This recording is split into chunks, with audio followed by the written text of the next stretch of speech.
Todo comenzó durante un invierno madrileño, de esos que congelan más el alma que los huesos.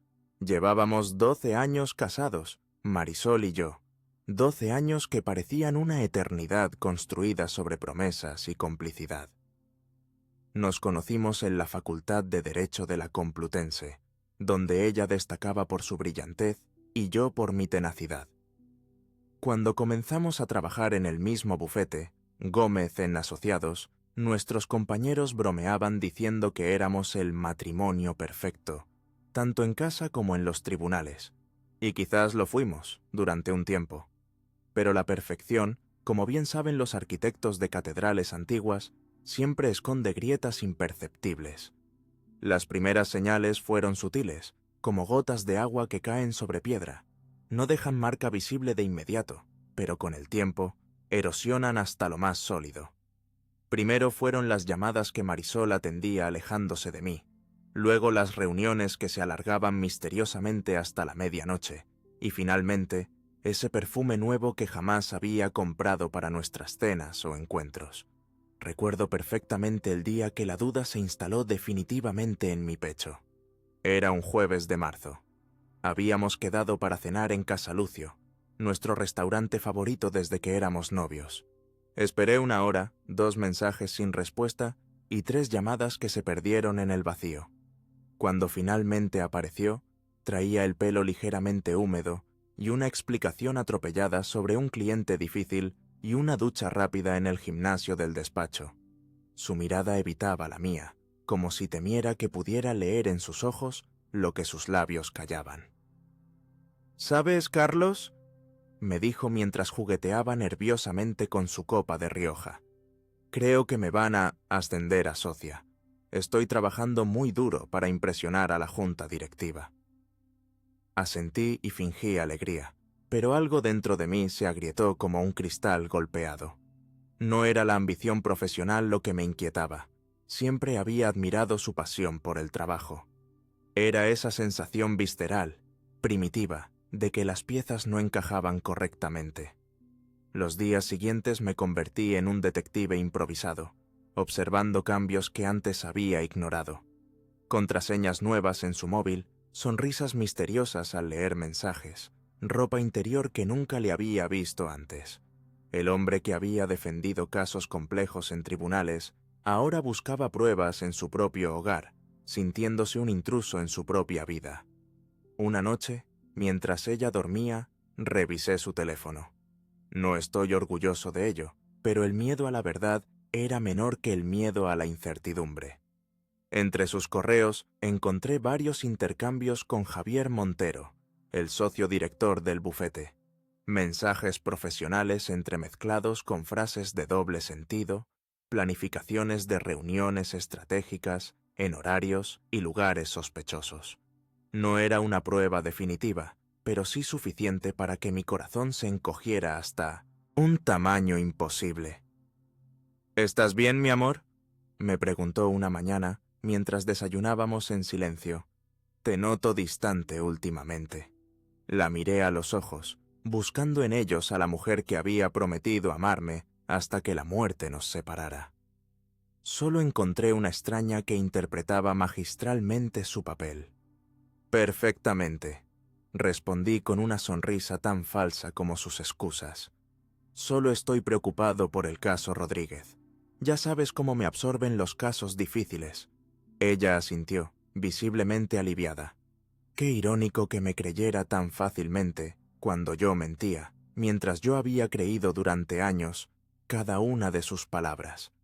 Quizás el amor verdadero consiste precisamente en eso, en la fe ciega que depositas en el otro, en la confianza inquebrantable de que jamás te hará daño intencionadamente. Durante las semanas siguientes, viví en una dualidad agotadora. Por el día, era Carlos Mendoza, abogado respetado y esposo aparentemente feliz. Por las noches, me consumía entre dudas y teorías, repasando cada detalle, cada inconsistencia en sus historias.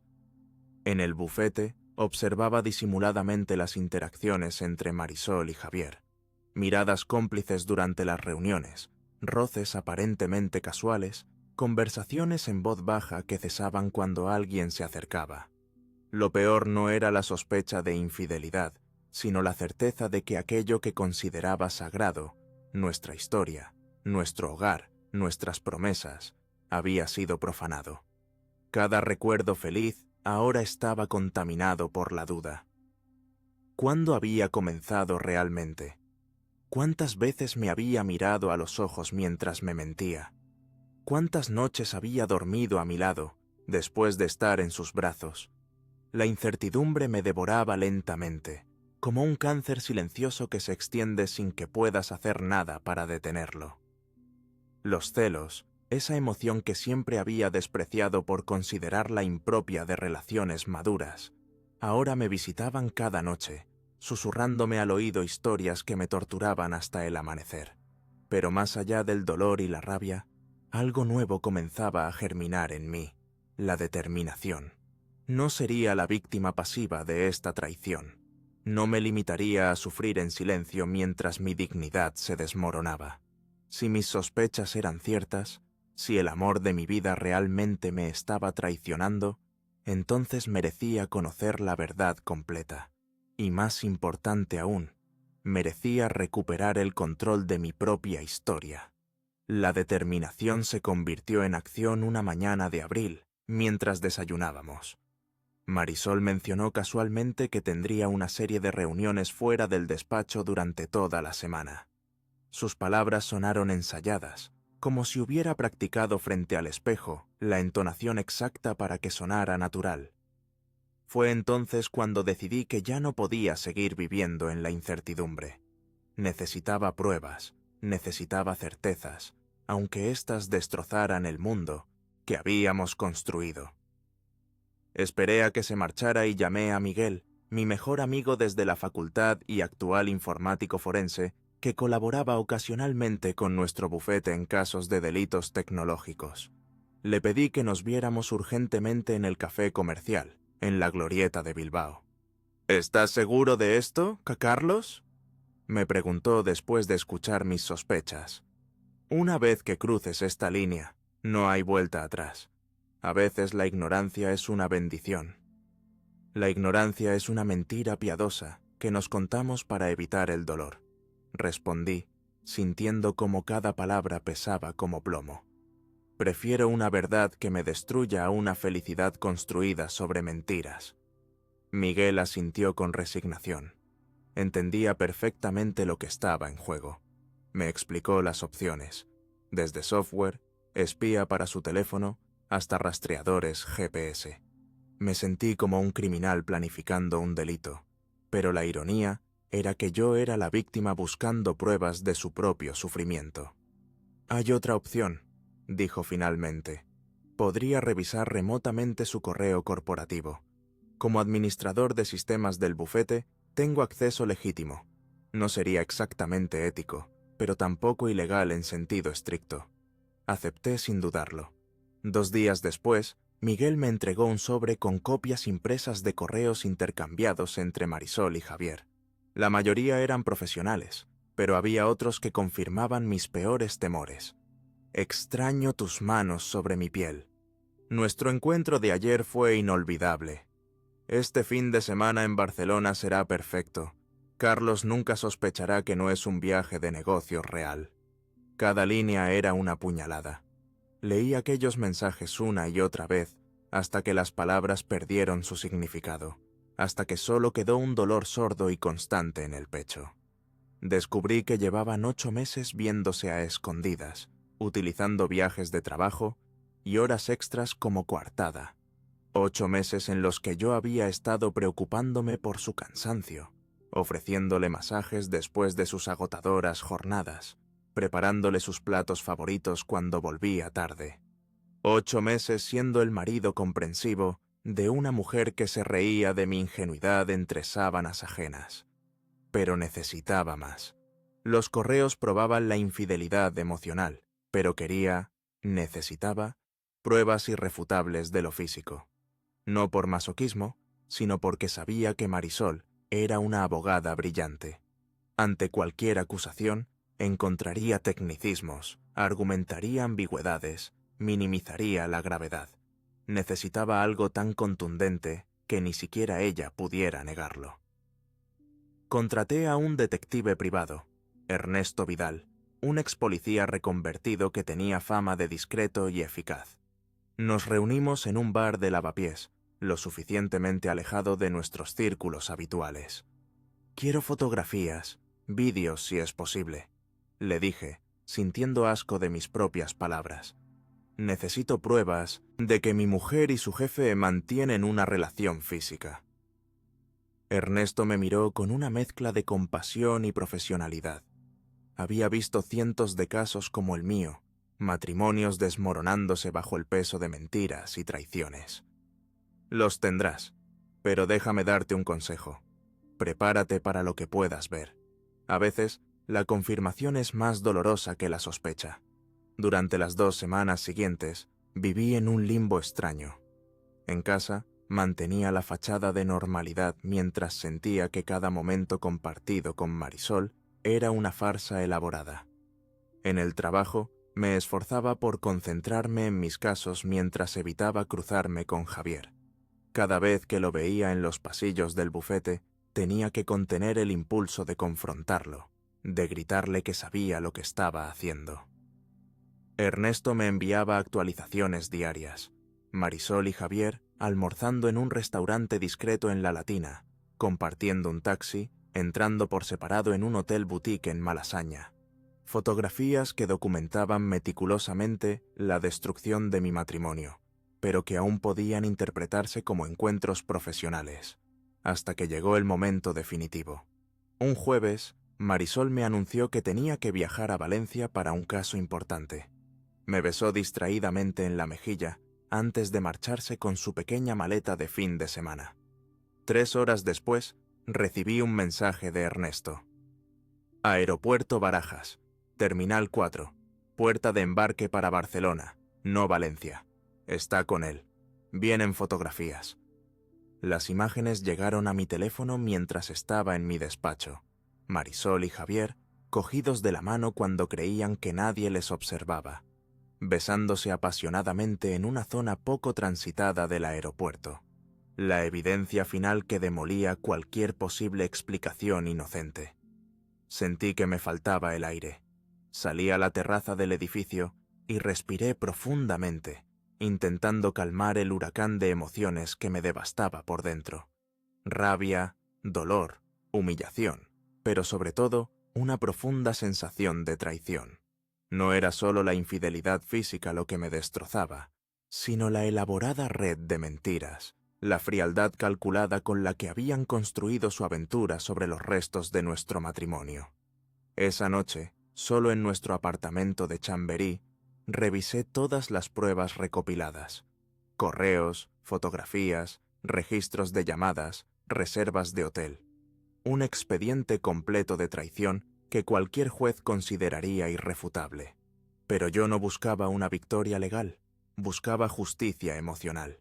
Me serví un whisky y contemplé nuestra foto de boda que presidía el salón.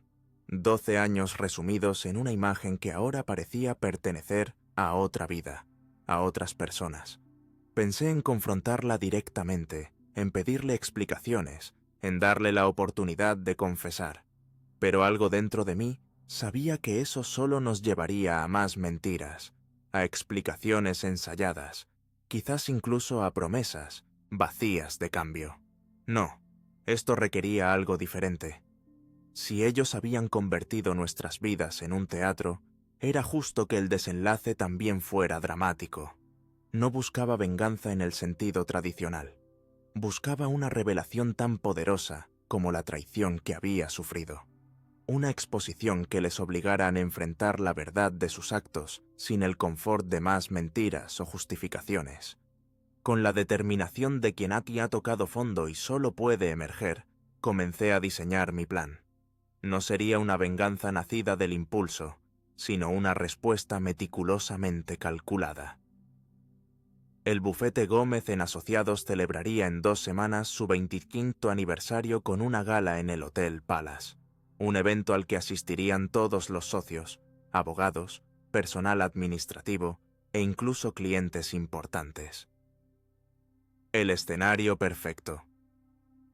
Mi ventaja era que nadie, absolutamente nadie, sospechaba que yo sabía la verdad.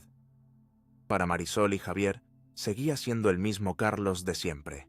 Trabajador, confiado, quizás demasiado absorto en sus casos para notar lo que ocurría frente a sus narices. Esta percepción sería su perdición. Mi primera tarea fue acercarme a Teresa, la asistente personal de Javier y coordinadora del evento. Teresa siempre me había apreciado.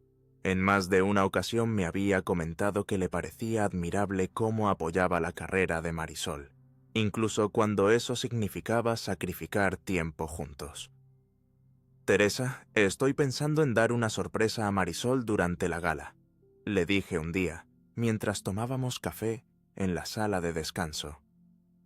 «Quiero hacer un pequeño vídeo homenaje por sus logros en el bufete. Algo emotivo, ya sabes». Sus ojos se iluminaron.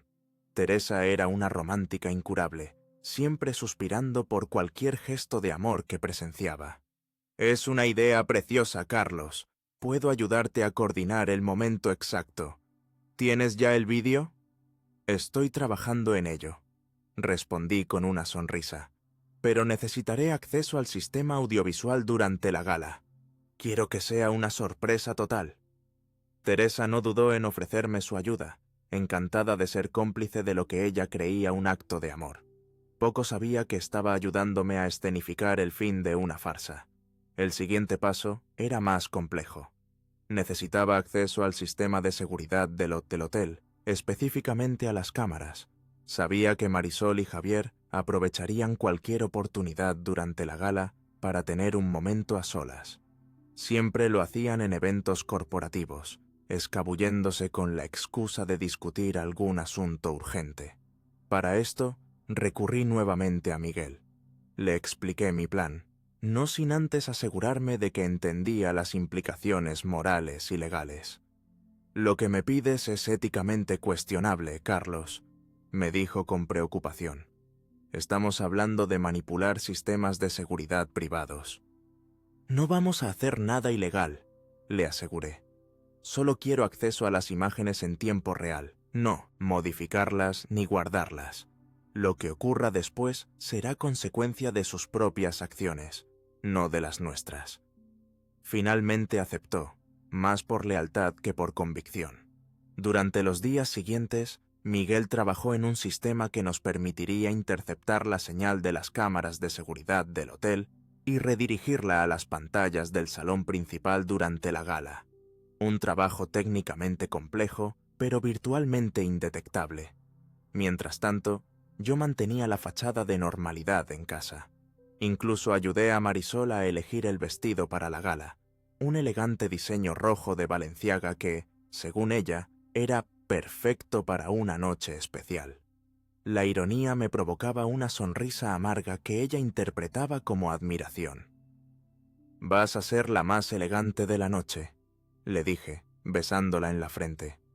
«Tú tampoco estarás mal con ese traje nuevo», respondió, ajena a mis verdaderas intenciones. «Quiero que todos vean lo afortunada que soy». Cada noche, mientras ella dormía, yo repasaba mentalmente cada detalle del plan. No podía haber errores, no habría segunda oportunidad. También preparé mi estrategia post-exposición, documentos para la separación, una nueva cuenta bancaria, un apartamento temporal ya alquilado. Porque, a diferencia de las confrontaciones impulsivas, mi plan incluía también el día después. A una semana del evento, recibí una llamada de Ernesto. Marisol y Javier habían reservado una suite en el mismo Hotel Palace para después de la gala. La audacia de su descaro me impactó.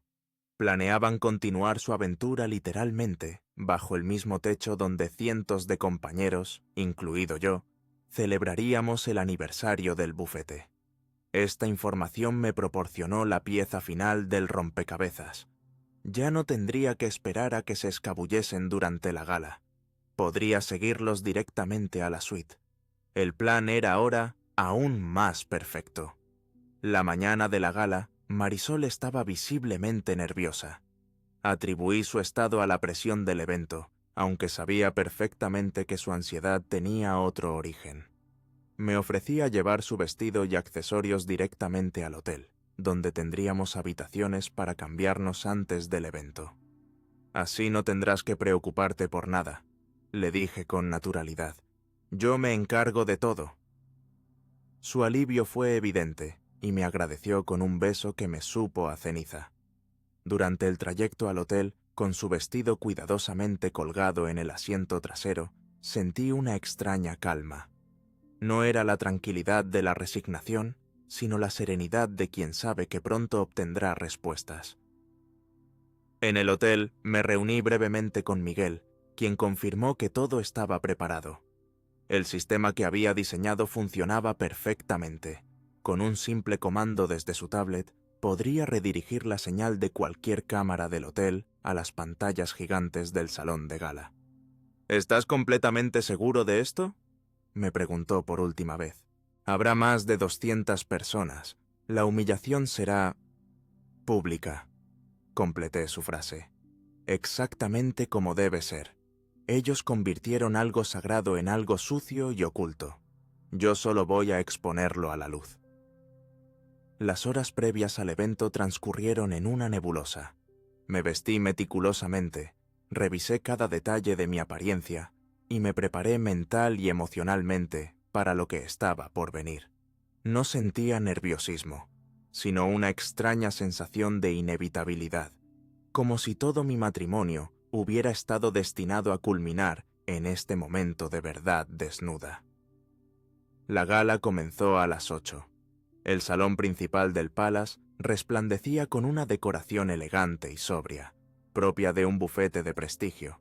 Mesas redondas dispuestas estratégicamente, centros florales discretos, iluminación ambiental que creaba una atmósfera de distinción. En un lateral, un escenario donde se entregarían reconocimientos a los socios fundadores y se proyectaría un vídeo conmemorativo.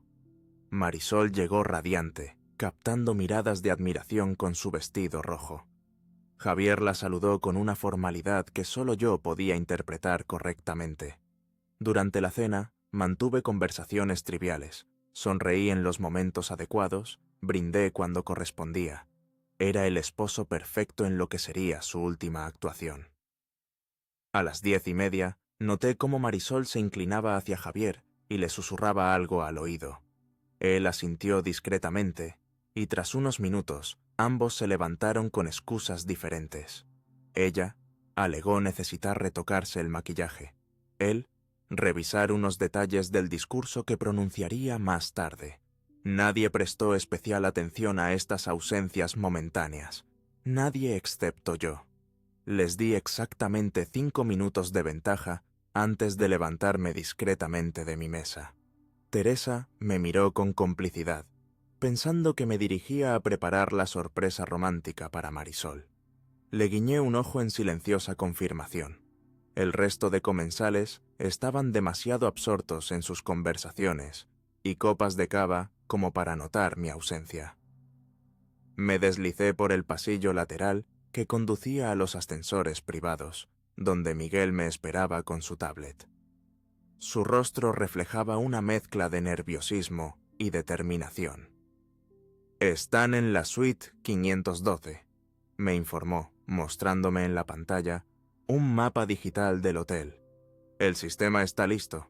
En cuanto pulses este botón, la señal de la cámara del pasillo frente a la suite se redirigirá a las pantallas del salón, y este otro activará la cámara interior».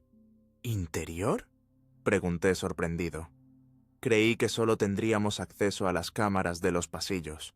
Miguel esbozó una sonrisa técnica, de esas que solo muestran los informáticos cuando han resuelto un problema particularmente complejo. Resulta que Javier solicitó específicamente una suite con sistema de seguridad reforzado. Aparentemente, quería proteger algunos documentos confidenciales que traería consigo. Su sonrisa se ensanchó, lo que significa que hay una cámara perfectamente legal dentro de la suite, conectada al sistema central del hotel. La ironía era deliciosa. El mismo Javier había proporcionado la herramienta para su propia exposición. Por un momento, Me pregunté si estaba llevando las cosas demasiado lejos. Exponer su aventura era una cosa. Invadir la intimidad de una habitación era otra muy distinta. No podemos activar la cámara interior, dije finalmente. Sería cruzar una línea ética y posiblemente legal. Miguel pareció aliviado por mi decisión. El plan original entonces. Los interceptamos cuando salgan. ¿Cómo quieres proceder? Revisé mentalmente cada paso. En el salón, el director del bufete estaría a punto de iniciar su discurso de aniversario. Todas las miradas estarían puestas en él y en las pantallas donde se proyectarían fotografías históricas de la firma. Hagámoslo coincidir con el momento en que mencione los valores fundamentales del bufete, respondí. Teresa me confirmó que usaría esa frase exacta hacia el final de su discurso. Será entonces cuando actives la transmisión. Nos posicionamos estratégicamente en un rincón del pasillo del 5º piso, con visión clara de la puerta de la suite 512, pero suficientemente discretos para no ser detectados.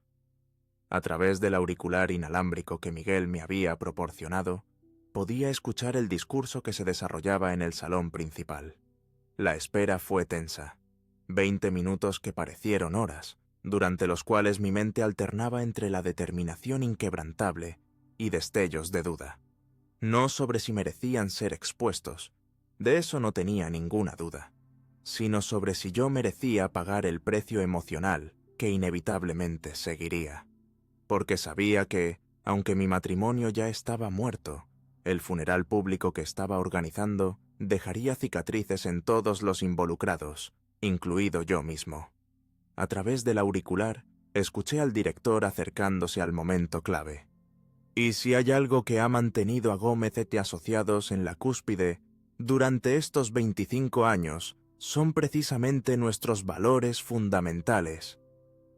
Como si hubiera sido orquestado por un guionista invisible, en ese preciso instante la puerta de la suite 512 se abrió. Primero salió Javier, ajustándose la corbata. Luego Marisol, retocándose disimuladamente el pelo. Sus rostros exhibían esa particular mezcla de satisfacción y alerta que caracteriza a los amantes clandestinos. Ahora, susurré a Miguel. Con un movimiento rápido de su dedo sobre la tablet, la imagen del pasillo del 5º piso, con Marisol y Javier saliendo juntos de la habitación, se proyectó instantáneamente en las gigantescas pantallas del salón de gala. A través del auricular pude escuchar primero un silencio absoluto, seguido de un murmullo creciente. El director dejó la frase a medias, evidentemente confundido por la repentina distracción del público. En ese momento, salí de mi escondite y me planté frente a ellos, bloqueándoles el paso hacia el ascensor. La expresión de Marisol al verme fue indescriptible, una secuencia rapidísima que pasó del desconcierto al terror y finalmente a la comprensión horrorizada. Javier palideció como si hubiera visto un fantasma. «Carlos», balbuceó Marisol, «¿qué haces aquí? Puedo explicarlo». «No hace falta que expliques nada», respondí con una calma que me sorprendió a mí mismo. «Ya lo estás explicando perfectamente ahí abajo». Señalé hacia una pequeña pantalla de servicio en el pasillo, donde podía verse la misma imagen que se estaba proyectando en el salón. Ellos dos, paralizados frente a mí, con la puerta de la suite todavía abierta detrás. El rostro de Javier se contrajo en una mueca de furia. «Has perdido la cabeza. Esto es una invasión de privacidad. Te demandaré por documentar cómo el socio director se acuesta con una abogada subordinada durante un evento corporativo». Lo interrumpí. «Adelante. Estoy seguro de que el comité de ética del Colegio de Abogados estará encantado de presidir ese caso». Marisol comenzó a temblar.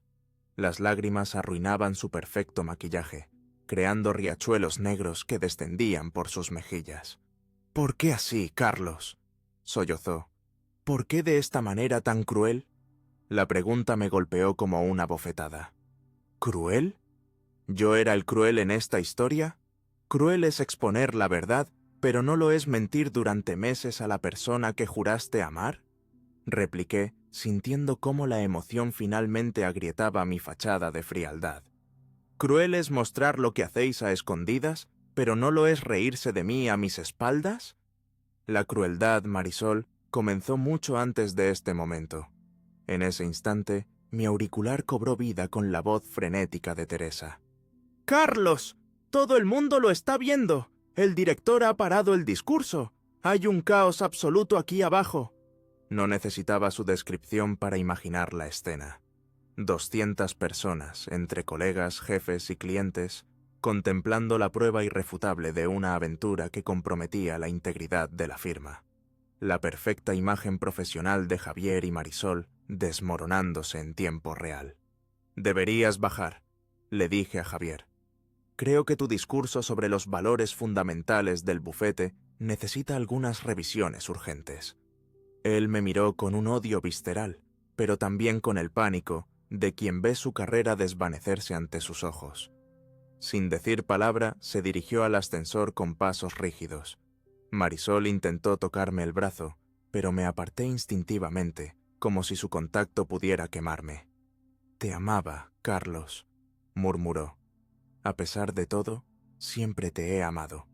La miré a los ojos, esos ojos que durante 12 años habían sido mi refugio y ahora me parecían los de una extraña. «Si esto es amor», respondí, «prefiero estar solo el resto de mi vida». El caos que encontré al regresar al salón superaba cualquier expectativa. Lo que había planeado como una exposición controlada se había convertido en un torbellino emocional colectivo. Algunos invitados miraban las pantallas con horror fascinado, otros apartaban la vista incómodos, y un grupo considerable había formado corrillos donde los cuchicheos se mezclaban con expresiones de asombro e indignación. El director del bufete, don Eduardo Gómez, un hombre de 70 años con principios morales de otra época, parecía haber envejecido 10 años en cuestión de minutos.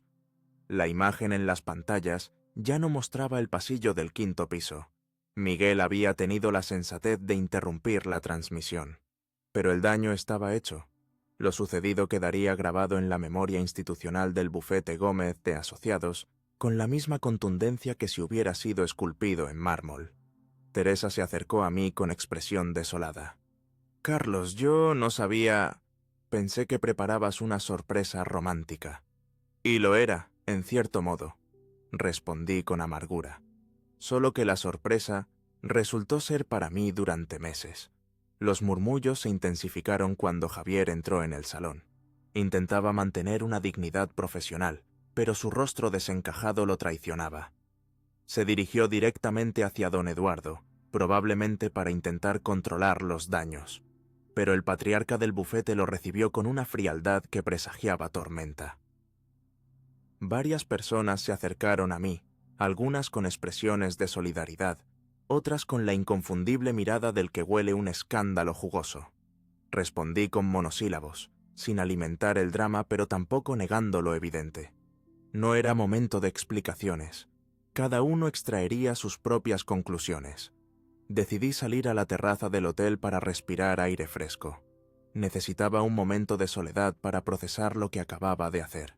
La noche madrileña se extendía frente a mí, las luces de la ciudad parpadeando como testigos silenciosos de pequeñas tragedias personales que se desarrollaban tras cada ventana iluminada. Me pregunté cuántos matrimonios estarían desmoronándose en ese preciso instante, cuántas mentiras serían descubiertas, cuántas verdades permanecerían ocultas. Una voz familiar interrumpió mis pensamientos. Siempre supe que había algo raro, pero nunca imaginé esto. Era Carmen Ortiz, una de las socias más veteranas del bufete y mentora de Marisol durante sus primeros años, una mujer brillante y directa que nunca se andaba con rodeos. ¿Lo sabías?, pregunté, sorprendido. Sospechar no es saber, respondió, apoyándose en la barandilla junto a mí. Pero he visto suficientes patrones en mi vida como para reconocer cuando algo no encaja. Javier siempre ha tenido debilidad por las abogadas jóvenes con talento. Y Marisol siempre ha tenido debilidad por el poder. Sus palabras me golpearon con fuerza. ¿Era posible que todos lo hubieran visto excepto yo? ¿Tan ciego había estado? No te tortures, continuó Carmen, como si hubiera leído mis pensamientos. El amor es el mejor anestésico para la intuición. Todos tenemos puntos ciegos cuando se trata de quienes amamos. En ese momento, mi teléfono vibró con un mensaje de Miguel. Marisol está en el vestíbulo. Parece que se marcha. ¿Quieres que la detenga? Respondí con un escueto no. No había nada más que decirnos esa noche. Las conversaciones pendientes podrían esperar a un momento menos cargado emocionalmente. ¿Sabes qué es lo más triste, Carmen? Dije tras un largo silencio. Que incluso ahora, una parte de mí desearía poder retroceder en el tiempo. No para evitar descubrir la verdad, sino para no haberla expuesto de esta manera. Carmen me miró con una mezcla de comprensión y firmeza. Lo que has hecho esta noche no ha sido solo por ti, aunque puede que aún no lo veas. Has roto un ciclo tóxico que envenenaba a todo el bufete. Javier llevaba años abusando de su posición para mantener relaciones con subordinadas. Todo el mundo lo sabía, pero nadie se atrevía a enfrentarlo. Hasta hoy. Sus palabras me desconcertaron. ¿Había otras antes que Marisol? ¿Mi esposa era solo la última de una serie?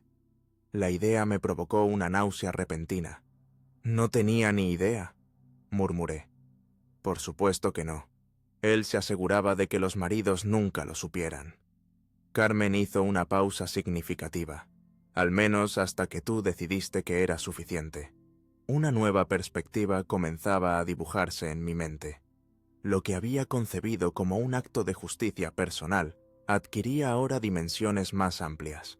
No solo había expuesto una infidelidad, había desenmascarado un patrón de comportamiento predatorio que quizás afectaba a otras personas, además de mí. Regresamos al salón, donde la gala continuaba en un ambiente enrarecido. El discurso se había reanudado, pero nadie prestaba verdadera atención. Los ojos seguían buscando a los protagonistas del escándalo. Javier, refugiado en un rincón con el Consejo de Administración, Marisol, ya ausente, y yo, convertido involuntariamente en el ejecutor de una justicia que trascendía lo personal. A medida que avanzaba la noche, fui recibiendo miradas y comentarios que revelaban una sorprendente polarización. Para algunos, especialmente hombres mayores como don Eduardo, mi acción había sido excesiva e inapropiada, más allá de la justificación que pudiera tener. Para otros, particularmente mujeres jóvenes del bufete, había un brillo de aprobación apenas disimulado. Una asociada junior se acercó discretamente mientras me servía una copa de agua. «Gracias», susurró, tan bajo que apenas la escuché. «¿Por qué?», pregunté, confundido. «Por mostrar que los intocables también pueden caer». Se alejó antes de que pudiera responder, dejándome con una sensación extraña, como si hubiera destapado algo mucho más grande y complejo de lo que imaginaba. Cerca de medianoche, cuando la gala comenzaba a disolverse en pequeños grupos que prolongaban la velada entre copas y confidencias, recibí una llamada de un número desconocido. Era Ernesto, el detective. «He visto lo ocurrido», dijo sin preámbulos. «No era lo que Ben esperaba cuando me contrataste». «Tampoco era lo que yo esperaba cuando me casé», respondí. «Hay algo que deberías saber», continuó, ignorando mi comentario. «Durante la investigación encontré algo más, algo que no incluí en mi informe porque no estaba directamente relacionado con tu caso. Pero ahora creo que deberías saberlo». Me explicó que mientras seguía a Marisol y Javier, había detectado un patrón de reuniones sospechosas con representantes de la constructora Heredia S.A., un cliente importante del bufete involucrado en varios casos de corrupción urbanística. Reuniones que no aparecían en ninguna agenda oficial y que parecían implicar intercambios de sobres. «No puedo confirmar que sea corrupción», aclaró Ernesto, «pero definitivamente no es ética profesional estándar». La revelación me dejó aturdido. ¿Era posible que, además de la traición personal, hubiera destapado inadvertidamente un posible caso de corrupción? La noche que había comenzado como un ajuste de cuentas matrimonial se había transformado en algo mucho más turbio. Los días posteriores a la gala transcurrieron en una nebulosa de consecuencias en cascada. El bufete entró en crisis. Reuniones de emergencia del Consejo, comunicados internos sobre reestructuración, rumores de auditorías inminentes. Javier fue invitado a tomarse una excedencia indefinida mientras se investigaban ciertos asuntos administrativos. La constructora Heredia S.A. repentinamente cambió de representación legal. Y yo, el catalizador involuntario de todo este terremoto, me encontré en el epicentro de miradas contradictorias. Desde el desprecio por haber expuesto públicamente un asunto privado, hasta la admiración silenciosa por haber tenido el valor de enfrentarme al sistema. Marisol no regresó a nuestro apartamento aquella noche, ni las siguientes. Una breve nota recibida por correo electrónico me informaba que se alojaba temporalmente en casa de su hermana y que necesitaba espacio para procesar lo sucedido. Como si ella fuera la víctima de esta historia, como si yo hubiera cometido algún tipo de atrocidad imperdonable al exponer la verdad. Era el último acto de una manipulación emocional que ya no funcionaba conmigo. La soledad del apartamento, lejos de abrumarme, se convirtió en un espacio de reflexión necesario. Cada rincón que antes me atormentaba con recuerdos felices, ahora parecía liberado de falsedad. Las fotografías de nuestra boda, que había retirado de las paredes, dejaron rectángulos más claros sobre la pintura, como cicatrices visibles de una herida en proceso de curación. Una mañana, mientras revisaba documentos para la separación, recibí una llamada inesperada de Carmen Ortiz. «Necesito verte», dijo sin rodeos. «No en el bufete, es delicado. Nos encontramos en el Parque del Retiro, junto al estanque. Era un día luminoso de mayo, con ese azul intenso que solo tiene el cielo madrileño en primavera. Carmen llegó puntual, vestida con su habitual elegancia discreta y una expresión grave que contrastaba con la placidez del entorno. «Han abierto una investigación interna», me informó tras los saludos preliminares. «No solo sobre Javier y sus indiscreciones, también sobre posibles irregularidades en la gestión de ciertos clientes, principalmente Heredia». «¿Qué tiene que ver eso conmigo?», pregunté, aunque ya intuía la respuesta. «Todo. Y nada». Carmen me miró directamente a los ojos. «Tu pequeña exhibición durante la gala destapó mucho más que una infidelidad, Carlos. Fue como tirar de un hilo suelto en un tapiz perfectamente tejido. Todo comenzó a deshacerse. Algunas personas están furiosas contigo. Otras te consideran un héroe silencioso». Me explicó que la relación entre Javier y Marisol había servido como cobertura para reuniones con representantes de Heredia que no aparecían en registros oficiales. Habitaciones de hotel, comidas privadas, espacios donde podían intercambiarse favores e información privilegiada sin testigos. Mi esposa no solo me había traicionado personalmente, también había comprometido su integridad profesional. «Quieren que testifiques», concluyó Carmen. «Tu conocimiento de las idas y venidas de Marisol, los detalles que recopilaste durante tu investigación personal, podrían ser cruciales para reconstruir la cronología de posibles actos ilícitos». La propuesta me dejó aturdido. Una cosa era haber expuesto la aventura. Otra muy distinta era contribuir activamente a una investigación que podría acabar con la carrera de Marisol, incluso llevarla ante los tribunales. «Necesito tiempo para pensarlo», respondí finalmente. Carmen asintió, comprensiva. «Tómate el que necesites, pero recuerda, a veces la verdadera justicia requiere valentía, no solo en un momento de rabia, sino en una decisión meditada».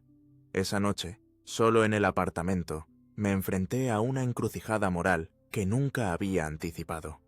¿Hasta dónde debía llegar mi búsqueda de justicia? ¿Dónde terminaba la reparación personal y comenzaba la venganza? ¿Qué responsabilidad tenía yo hacia la verdad más allá de mi matrimonio? La respuesta llegó de forma inesperada, en forma de mensaje de texto de un número desconocido. Gracias por lo que hiciste. No eres el único a quien Javier y Marisol han perjudicado. Algunos llevamos años callando. Ojalá tuviéramos tu valor. Aquel mensaje anónimo cristalizó algo en mí. Mi dolor personal era solo una pieza de un rompecabezas mayor. Mi exposición pública había abierto una puerta para otros que también sufrían en silencio. No podía cerrarla ahora. A la mañana siguiente, llamé a Carmen para comunicarle mi decisión. Colaboraría con la investigación interna. No por venganza, sino por responsabilidad hacia una verdad más amplia que merecía ser conocida. Los meses siguientes fueron un torbellino de declaraciones, documentos y revelaciones. El caso se extendió más allá del bufete. La Fiscalía Anticorrupción abrió diligencias, aparecieron conexiones con políticos locales, salieron a la luz contratos públicos sospechosos. Lo que había comenzado como un drama matrimonial se convirtió en un caso de corrupción que ocupaba portadas en los periódicos. Marisol finalmente me contactó, no para reconciliarnos, sino para suplicarme que no testificara contra ella. Su voz, antes segura y seductora, sonaba quebrada por la desesperación. «Puedo entender que me expusieras por lo nuestro», dijo. «Pero esto es diferente. Esto destruirá mi vida por completo». «¿Y qué hay de las vidas que habéis afectado con vuestras acciones?», respondí, sorprendiéndome por mi propia firmeza. «Lo siento, Marisol. Durante años creí en un matrimonio que era una mentira. No puedo ahora creer en una inocencia que también lo es. La separación legal fue rápida, el divorcio inevitable. Marisol y Javier fueron imputados en el caso Heredia.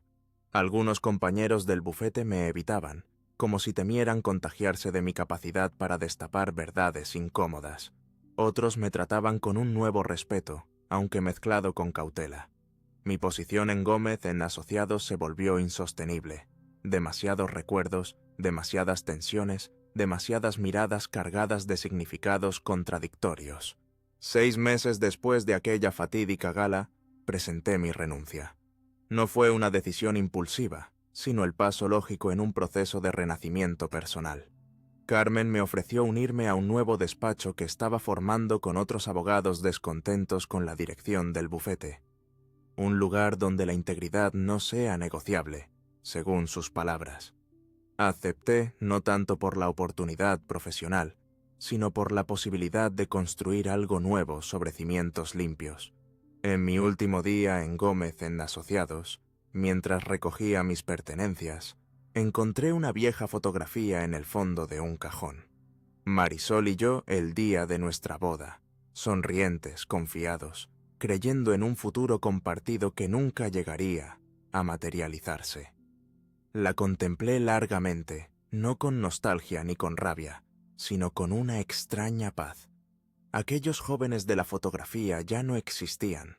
Habían sido transformados por el tiempo, las decisiones y las consecuencias. Decidí no guardarla, no por rencor, sino porque ya no la necesitaba para recordar quién había sido y quién era ahora.